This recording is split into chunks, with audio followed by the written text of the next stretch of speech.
Well, hello. Maybe we can start with a bit of introduction. There's about 30 of us, so I think we shouldn't wait too much longer. For the ones who don't know me, my name is Luís Guimarães. I'm the team leader of the MUVA program. And good morning, good afternoon, good night for some people who may be on the far east or far west. So today is our second webinar of this series. We wanted to finish the MUVA program with a series of events that would share the lessons that we have been learning for the last 7 years. So Kerry, who will do the presentation today, and myself, we were privileged to have designed this program and have been implementing it since 2015. So it's an OPM implemented program that was funded by FCDO, focusing on women economic empowerment, for the ones who are not very familiar, and that worked across a range of different themes and issues. So we have until the 30th of June to wrap up all of the program, and organized as part of this wrap up 7 sessions to share some lessons across a range of different issues. So last week, 2 weeks ago, we spoke about innovative finance, and today we are going to talk about the digital literacy gap. In the little blurb that you guys received, it spoke specifically about one research program that linked the question of digital literacy to employability. But while we were preparing this session, we actually expanded that, and Kerry will be presenting across a range of different, both research actions and interventions that MUVA has been doing in the last 7 years on this issue of digital literacy gap. And then Elena and Mauro, who worked across a couple of those different projects and that were very active on the last one, will, in the second part of the session, answer more questions, especially related to employability. So the idea is we'll have Magali, who will explain a little bit how the translation services and interpretation work. So we've done this webinar so it can be both heard and spoken in Portuguese and in English. Then we'll have about 20-minute presentation by Kerry, and we'll have time, a big half an hour for question and answers, both on the presentation and more specifically, if people are interested on the question on employability. I think that's it from my end. So Magali, maybe if you can just explain how the interpretation services work. Thanks very much, Louise, and hi, everyone. So because today's presentation will be in both English and Portuguese, we will be having Portuguese interpretation provided for us today. So we are joined by Sandra Timel, who will be doing the interpretation both into Portuguese and into English as well. So if you would like to listen to the presentation in Portuguese or in English, please go to the bottom of your screen and select the globe icon. From there, you can choose the language of your preference, either English or Portuguese. And if you're joining us from a phone today, please note that the setup is a little bit different for interpretation. So you will need to click on the options menu, which is represented by 3 little dots on your screen. And from there, you will need to click interpretation, select your language, either English or Portuguese, and then accept that choice by clicking done. We're also offering closed captions today, though please note they will only work while the presenters are speaking English. But if you wish to access closed captions, please select the icon which shows either subtitles or CC at the bottom of your screen. And if you have any questions or problems, please feel free to write a message in the chat and our technical team will write back to you to assist you. Enjoy the webinar. Kerry, I think it's on you. can everybody see my screen? Yeah, we can see the screen. Okay. So good afternoon, everybody, or good morning for people who are in another part of the world. My name's Kerry Selvester, and I head the Monitoring, Evaluation and Learning team in MUVA. And I'm going to go through some of our reflections that we've had around the digital gap, presenting some of the evidence from some of the work that we've done and some of the reflections that we have about this very important issue. For people who maybe are not quite so clear about Mozambique, Mozambique is in Southern Africa on the East Coast. Here are some very basic statistics. Maybe I would just like to draw attention to the fact that we, in MUVA, we work with young people. And as you will see from the basic statistics, around 300,000 of these young people join the labor force every year, estimated by USAID. And this is quite a severe challenge, as we only have around an offer of 11% of the active labor force are in formal jobs. So the challenge for Mozambique is quite strong for us to find decent work and decent income opportunities for the young people with whom we're working. This is a situation. Just to say that MUVA also works in around 7 of the provinces, and our main work directly with ICT was in this capital city of Maputo and the second city of Beira. So when I talk about the 2 cities, these are the one city is in the center of the country and the other in the south of the country. So first of all, I'd just like to start to talk about, well, what is digital literacy? When we say digital literacy, what does this actually mean and why is it important? When we talk about digital literacy in MUVA, what we're talking about is quite different from some of the more broader catch-all ways of discussing digital literacy.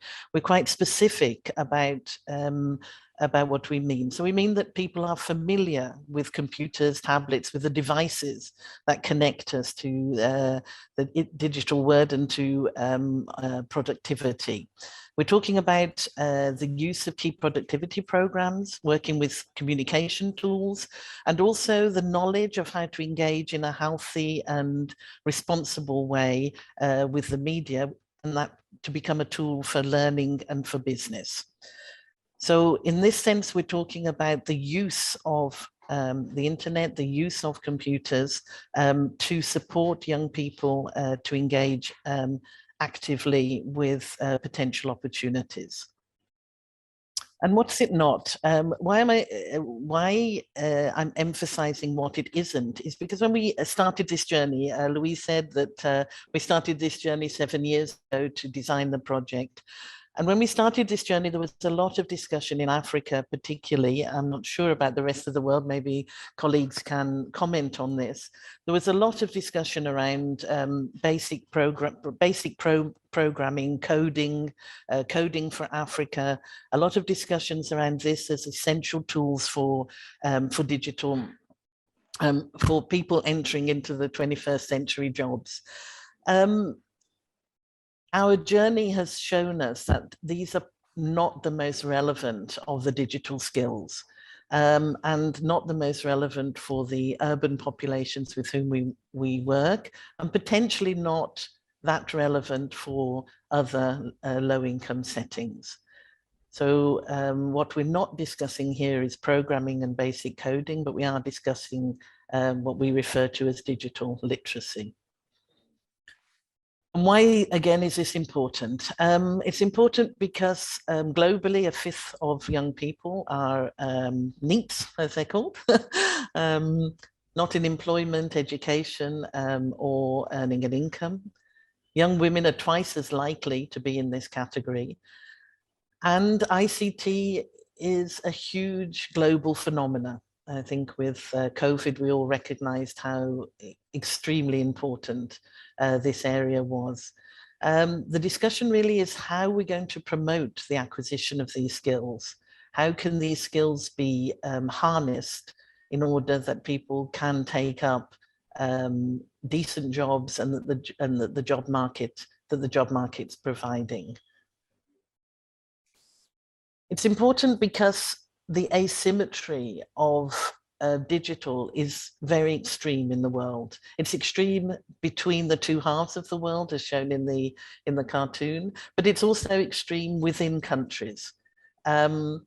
And so what we're very concerned with in MUVA, and it's a concern that goes across all of our work, is how to level the playing field, how to level the playing field for young women, how to level the playing field for people who come from deprived backgrounds, low socioeconomic backgrounds.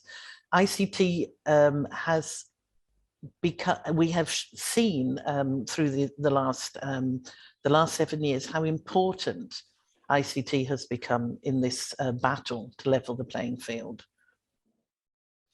So what in MUVA have we done? As Louise said in the blurb that we sent out, we were talking, we said we would speak principally about the last piece of action research that we've been doing. But as we were working through this, we realized that the question of the digital gap has been mainstreamed through many of our different initiatives. So I'd like to broaden the discussion to discuss exactly what we plan to do and what we did and what was unplanned in the work that MUVA has done to address the digital gap. So we've done quite a lot of research on this, quantitative and qualitative research and some landscape mapping of the labour market. Two big action research programs have been carried out over the last 5 years, looking at how we can have bundled approaches to soft skill and IT training. We also worked with Frontier Tech to look at whether we could improve access in secondary schools to materials that were teaching materials for the young people, which they weren't able to access. And interestingly, this hit up against maybe one of the issues that I think ICT and technical digital technology brings up, is that there are always some losers and some people who gain and some people who lose. Our initiative, the Black Box initiative, was not successful, not because the tech didn't work, but because the people who had to populate the intranet with material were the teachers, and the teachers actually had an extra income stream of selling the photocopies of the worksheet. So there was really very little incentive for them to populate. So it brought up for us, it brought us back to the issue that there are often winners or losers, and this needs to be analysed. In addition to what's on the screen, we also, in our other labour market placement projects, we've now added a IT literacy module to all of our labour market placement programs, because again, the employers are demanding these sorts of skills from the young people that we're trying to place in entry-level jobs. And what was unplanned? Well, I think as the whole world knows, what was unplanned was COVID, and COVID hit in Mozambique as in the rest of the world, shutting us down, constraining in-person interactions. So MUVA in 2020, when we were starting up particularly the IDRC funded IT Plus training, we had to rewrite and reorganize the whole of the way in which we provided this training for the students. We also work with business acceleration journeys for young entrepreneurs. That also was affected. And we need candidates to come into MUVA, to work with MUVA and to have participants. And all of this was also pushed online because of COVID. I'll just go through quickly in the next couple of slides how that actually worked out in practice. So I want to present just four, it's a huge area of learning that we have, but we've chosen just 4 different aspects to present this afternoon for you. So one of the questions that I want to raise, and I think it's interesting with the group that we have listening in, is I think a realization about how big that gap is and what that gap really looks like. So I'll present some data around that. And also the question of, is this really relevant? So are we pushing the digital skills, the digital literacy in an area like Mozambique, where we don't have a lot of industry, we don't have a lot of formal jobs? Is it really relevant that we're banging on about this basically and talking about it a lot or not? I want to present something about that and what we've learned. Also, to go back to this, how we struggled with getting digital training online for people who are digitally illiterate, and the questions around accessing and trust of technology that have affected the way in which our programs have sought candidates and had mobilization to come and join the initiatives that we're offering. So how big's the gap? I want to present some data here showing a little bit, showing the globally and then also very specifically in Mozambique what we're talking about and why we do focus in on digital literacy rather than more high level coding and programming issues in Mozambique. So here it is when we're looking at one of the most developed countries and one of the least developed countries, Mozambique. You can see the stark difference that we're looking at in terms of access and use. So smartphones, internet users, and active social media users with very low statistics compared to a first world country. What we have in terms of statistics, in terms of data to present. We find that in Mozambique, both geography and gender are relevant when looking at the depth of the lack of use and access to digital devices and to connectivity. So Beira is a smaller city. It's a smaller city in the center of the country. Maputo is the capital. But we can see that even in the capital, only 51% of the, only 50% of young men have access to, use computers frequently. In Beira, it's only a third of the population. And the icons below the line are showing us, the average line is the dotted line in the middle, but the icons below the line show that women are half as likely in both places to have access and use of computers. So this was for us a very stark statistic. We initially, when we did the work, we were not expecting the use of computers to be as low as this. And connectivity, there's also a lot of hype about that connectivity and smartphones are going to revolutionize people's access and use. We're finding quite a similar pattern that only 50% of the young people that we work that in the high density areas have access to a smartphone, and less women. And that a full third of all women don't own any sort of phone, any sort of cell phone. So a third of women, 1 in 3, do not have access to phones. It's not just gender and geography, but also poverty. MUVA attempts in all of its projects to work with the poorest quintiles, socioeconomic quintiles, and there's a very clear and straight line between the lowest quintile and the highest quintile. We can see that in the lowest quintile for the use of computers, only 13% have them, and only 25% are likely to own smartphones. So just in conclusion, your gender, where you live, and your economic status are going to be huge factors. And these are the young people with whom MUVA is particularly wanting to level the playing field.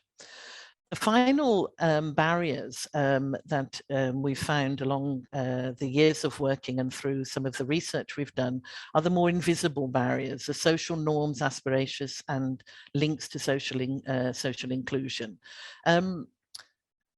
The social norms are strong. Boys have much more access from an earlier age to computers, to technology. They also have much more time and are given much more time within the domestic setting to experiment, to play, to play and fail than the young women. The young women have 2.5 more hours of work, domestic unpaid work, than boys in the cities that we work in. And the expectation for the women is that they're not playing on computers or playing on smartphones, but actually doing something productive. The other question is also linked to how people's aspirations and how they think about the use of the internet. So very few of the young people that we've worked with, that we interviewed during the research, actually feel that these connectivity devices can be used to accelerate their businesses or to access jobs. They take photos, share photos, possibly play games, but using this as an educational tool was very much limited to the more educated and better off young people that we interviewed. So, as I said at the beginning, the question was that we weren't sure how big the gap was. We found out that it was big, but then we needed to discuss, well, are these skills actually relevant to the urban market? Is it something we need to tackle? It's huge, it's a huge issue. And do we need to tackle this? It's not taught in the schools. This would have to be post-schools. This is part of the transition. Should resources be put to this? So we wanted to try to understand whether the digital skills are actually relevant. So in the landscape, one of the landscape market analysis that we did in looking at job vacancies and also talking to employers, we saw that over 60% of the ads, the job advertisements actually specifically required some sort of IT skills. And when in the discussions that we had, the follow-up discussions with employers, they also were quite clear, with many of them saying, well, we don't put it in our ads anymore because it's just a given. This is obviously somebody who's coming to work here has to be able to open a computer and do an email.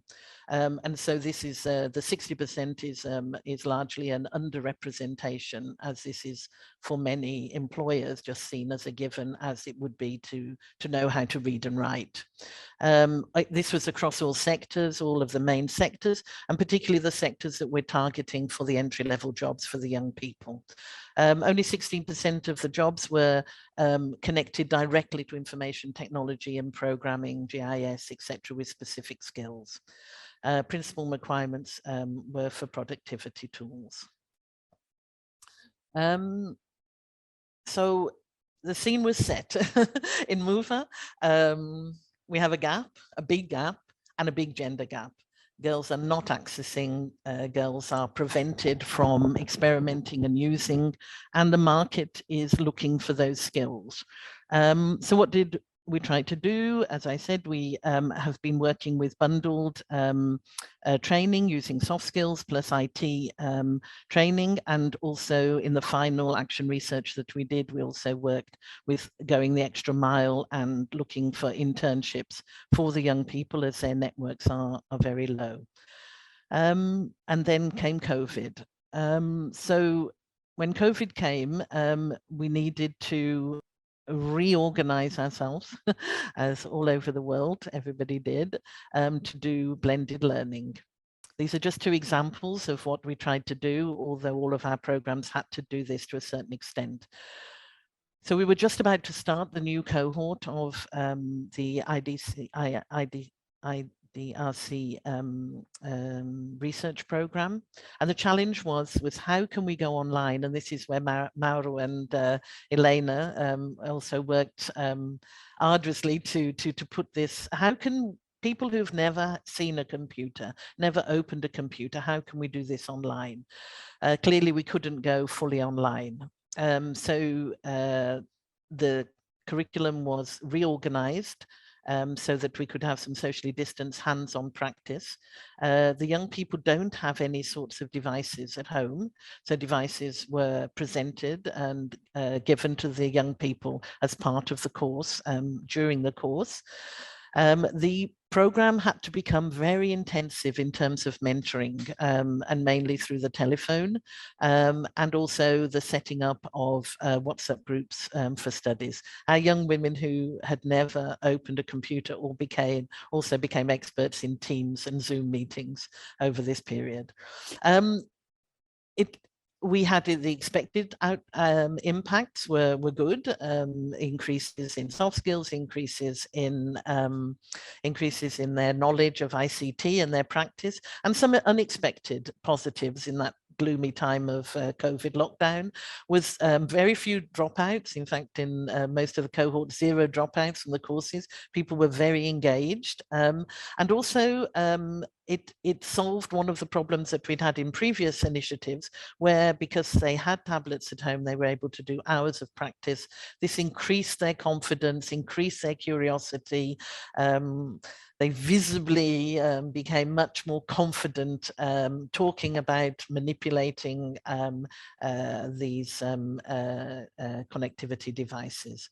One of the negatives is that we work a lot on soft skills in MUVA, recognizing the importance of this for the workplace, confidence, aspiration, working in teams.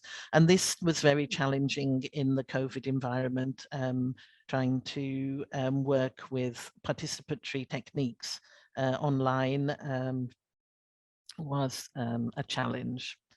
The other experience that we had was we were taking our accelerator, entrepreneurship accelerator program up to the north of the country, where access to digital technology is even lower than in Maputo and Beira. And again, needed to work with young entrepreneurs, micro entrepreneurs who were just starting their businesses, and we had to take it online. The first cohort that we did at the height of COVID, where everything was online, we had very mixed results. The digital literacy was so low that there was a lot of fear, a lot of uncertainty about how to do it, a lot of young women not managing by themselves, or even with telephone coaching to get online. So the second cohort, we moved to blended, again working socially distanced, putting in many hours of in-person and telephone tutoring, video sessions, and the network groups. What was one of the positives during this period is that a big component of the accelerator program is a human-centered design research component, and it pivoted to the digital space. And so the girls were projected into a new universe that they hadn't moved into before, about how they could market, how they could look at new horizons that were opened up through this digital space created during COVID. So again, an unexpected positive impact in a very challenging time.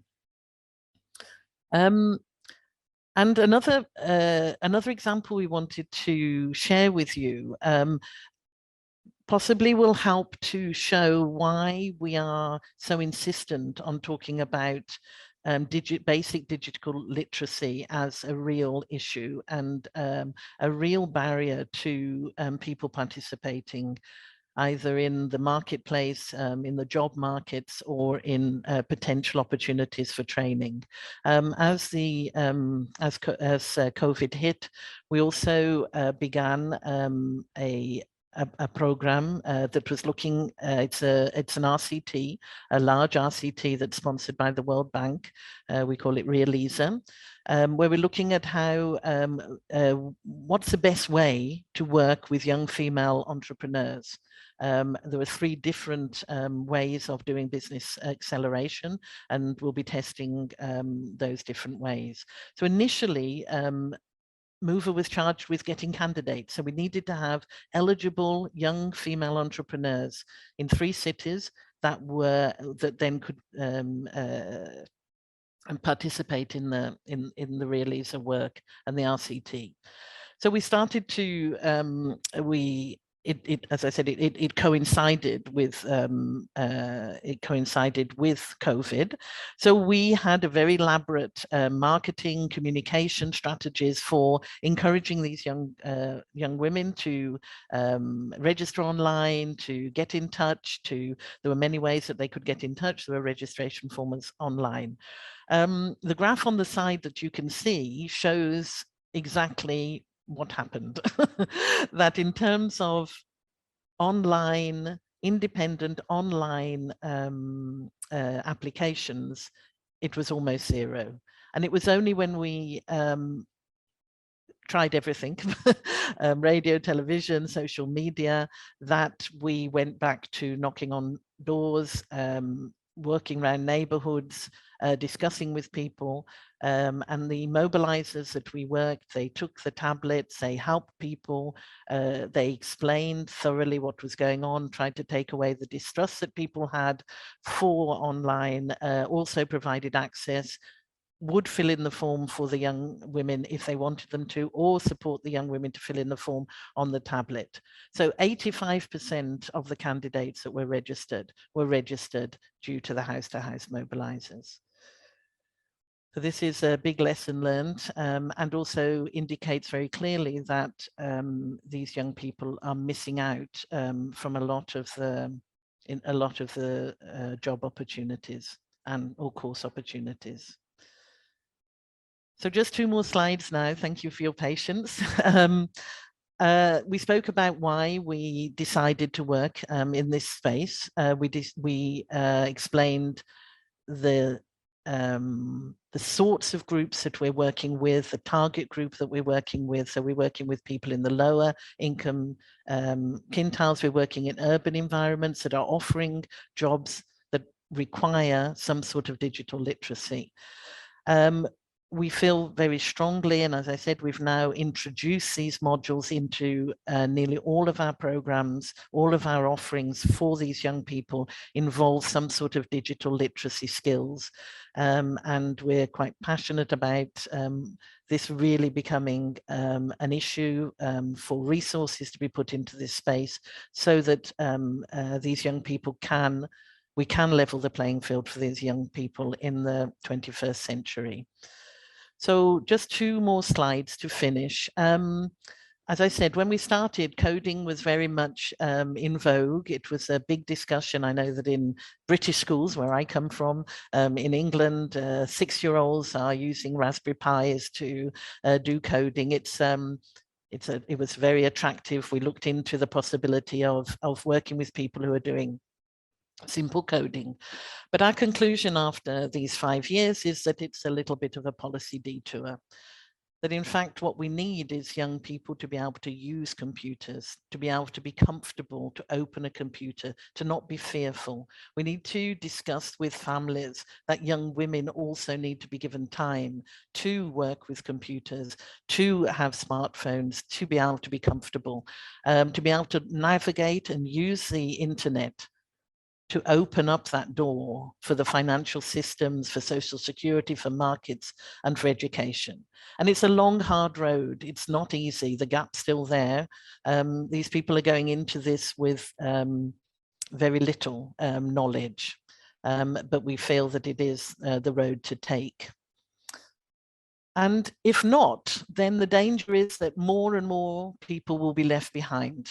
We saw in COVID very clearly, I think all over the world, not just in places like Mozambique, that the gap COVID showed what was happening with digital access and digital use. And this gap will widen unless there are explicit efforts to bridge the gap.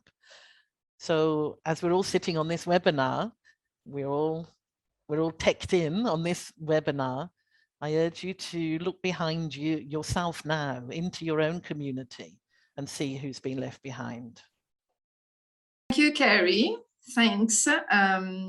It's always a bit frustrating for us in MUVA who like participatory methods and engaging activities to be stuck behind a screen.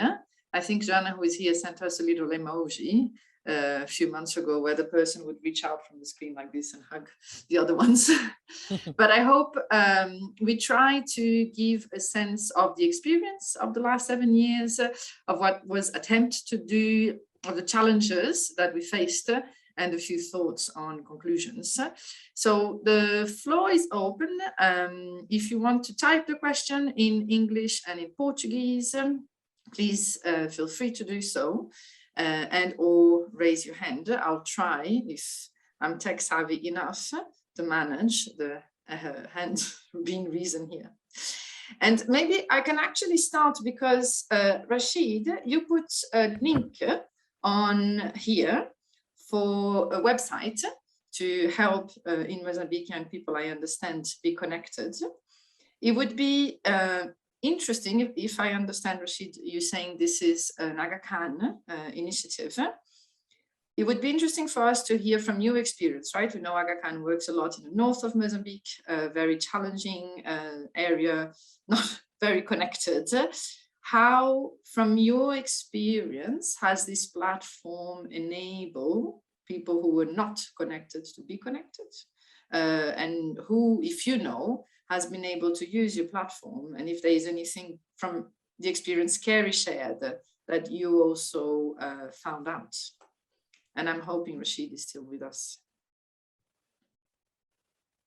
Yes. Maybe Rashid doesn't want to answer.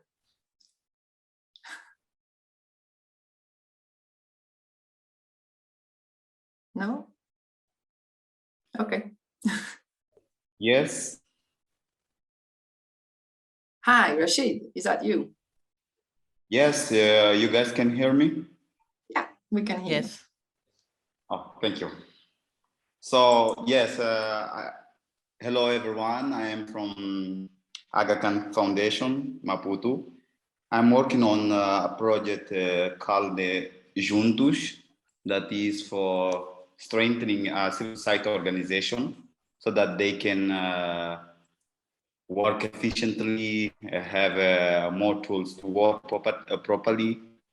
And as you guys, as everyone, we had a struggle because of the COVID-19. We didn't plan actually, but we are working on a model that Aga Khan is implementing around the world, called blended learning approach. What is blended learning approach? It's a combinative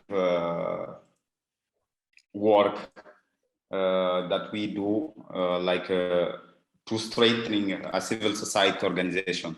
We deliver course to strengthen in various areas.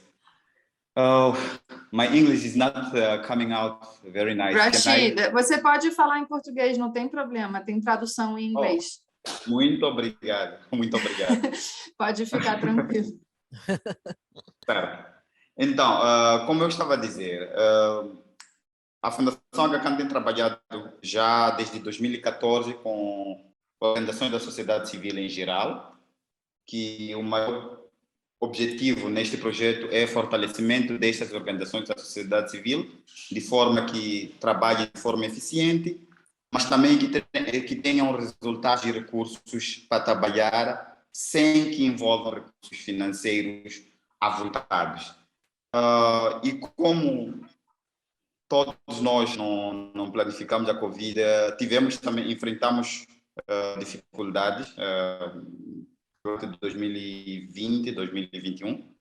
E a nossa plataforma, por acaso, nós já vínhamos usando a metodologia Blended Learning, e a nossa plataforma, de uma certa forma, estava desenhada tendo em conta estas sessões. Como é que o Blended Learning funciona?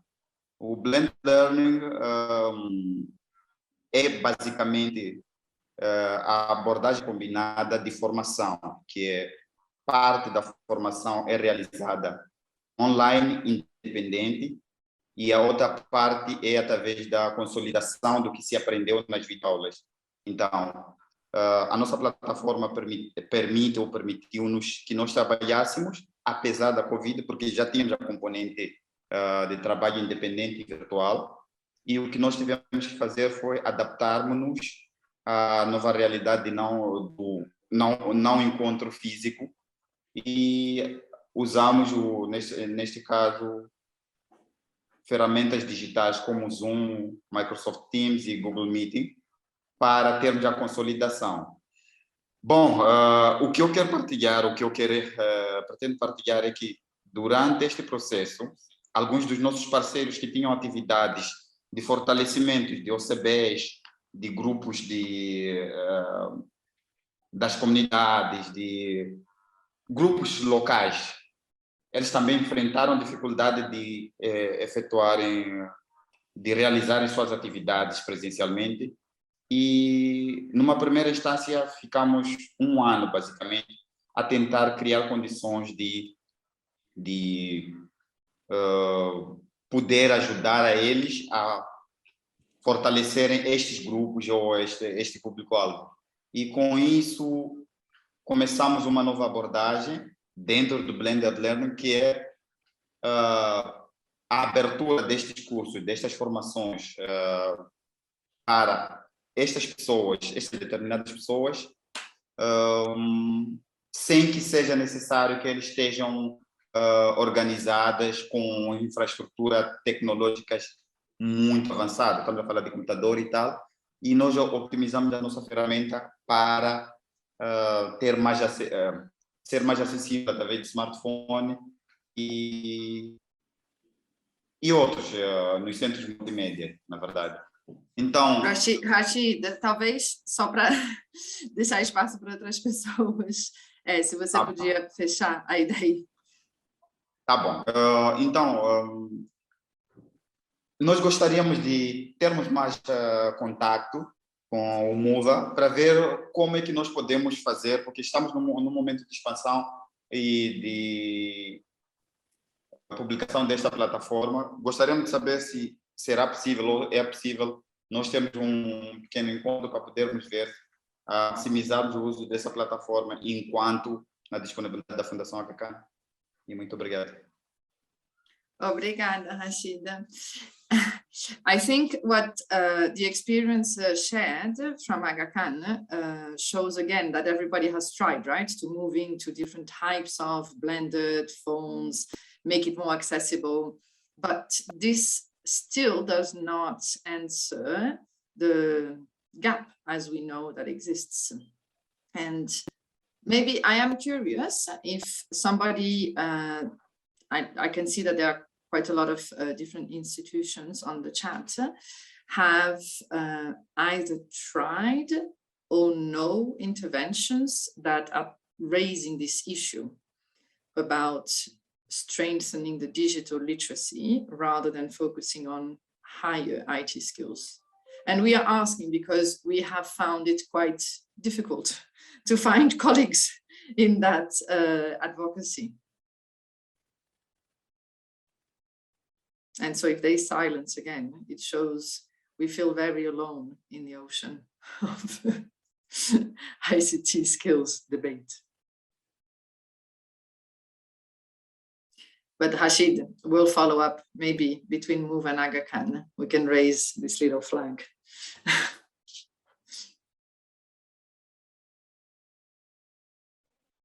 Thank you.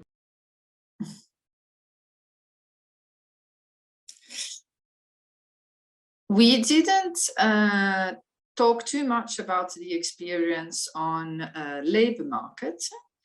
I was wondering if there are no questions, maybe either Elena or Mauro can give us a snapshot. Talvez eu fale em português para as pessoas terem tempo de switch o microfone.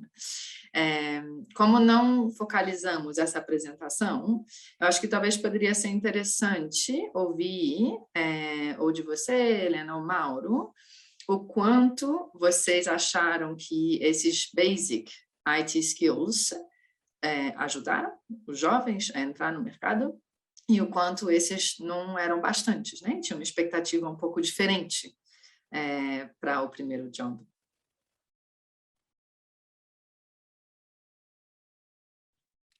Obrigada, Luísa. Bom, foi uma experiência diferente, primeiro, e uma experiência que trouxe alguns desafios. Primeiro, em relação a este primeiro contacto que nós falamos, que as jovens e os jovens que têm o benefício de participar destes treinamentos do MUVA, de não ter este primeiro contato com o computador, porque nós tivemos a experiência de trabalhar com pessoas que absolutamente não tiveram o primeiro contato com o computador, não tiveram o primeiro contato até às vezes com um smartphone que lhes possibilite conhecer este mundo da tecnologia ou mesmo da literacia digital.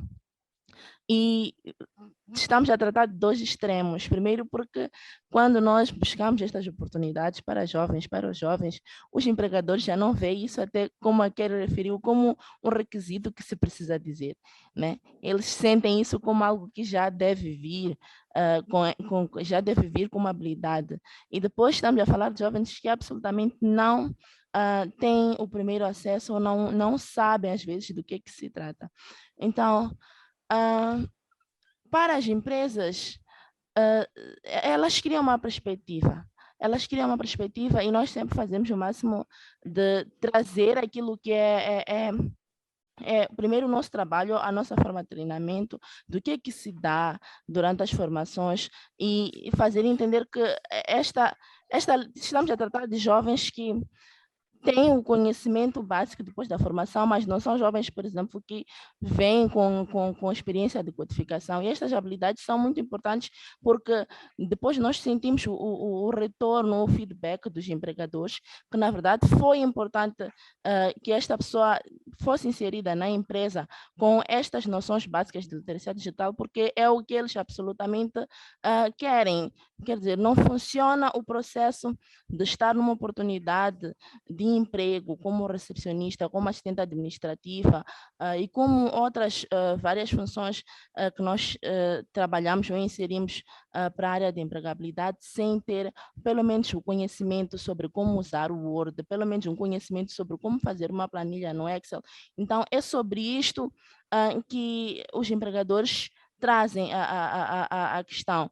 Até chega-se a comparar em uma das nossas intervenções com alguns empregadores, comparar a necessidade das habilidades digitais com a 7ª classe, por exemplo, em Moçambique. Quer dizer, é tão fundamental para eles que as jovens e os jovens tenham o básico de literacia digital para o acesso ao mercado de trabalho. Obrigada, Helena.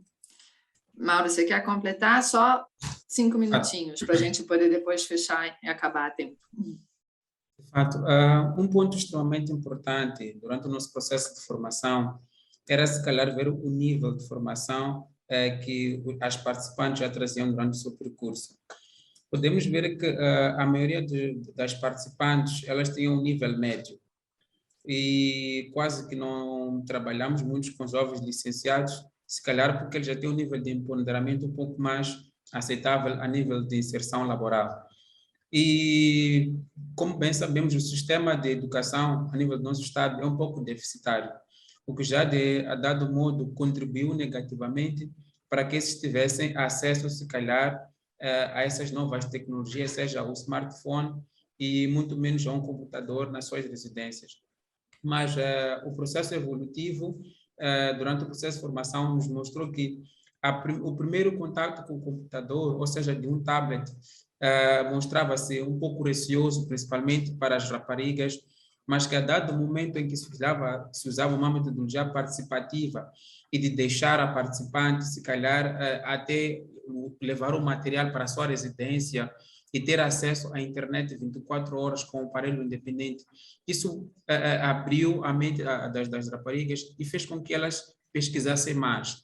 Durante as nossas sessões, já era visível ter jovens participativos e a trazerem questões que ainda não haviam sido mencionadas aos modos. O que nós estamos a tentar dizer aqui é que só a oportunidade da rapariga ter o aparelho na sua mão e ter acesso à internet de forma independente, sem limitações que nós estamos habituados a, se calhar, ver o pai com o computador, o seu irmão mais velho, e ela deter o material em si, já é um diferencial para o empoderamento destas participantes.